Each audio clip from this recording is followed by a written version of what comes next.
Čítanie zo svätého Evanília podľa Jána.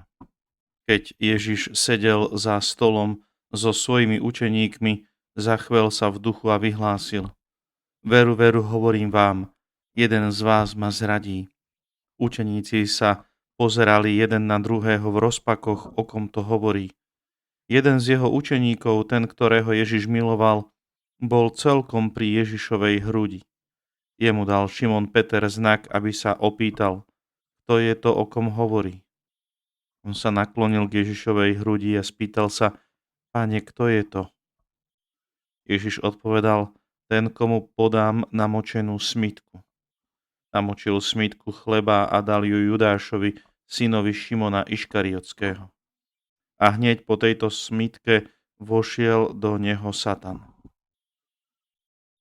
Ježiš mu povedal: Čo chceš urobiť, urob čo najskôr. Ale nik zo stolujúcich nerozumel, prečo mu to povedal. Judáš mal mešec, preto si niektorí mysleli, že mu Ježiš povedal: Nakúp, čo budeme potrebovať na sviatky, alebo aby dal niečo chudobným. On vzal smytku a hneď vyšiel von a bola noc. Keď vyšiel, Ježiš povedal: Teraz je Syn človeka oslávený a v ňom je oslávený Boh. A keď je Boh oslávený v ňom, aj Boh jeho v sebe oslávi a čoskoro ho oslávi. Deti moje, ešte chvíľku som s vami. Budete ma hľadať, ale ako som povedal Židom, aj vám teraz hovorím, kam ja idem, tam vy prísť nemôžete.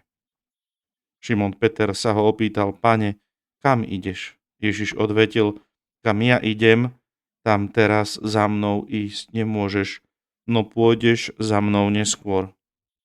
Peter mu vravel: Pane, prečo nemôžem ísť za tebou teraz? Aj život položím za teba.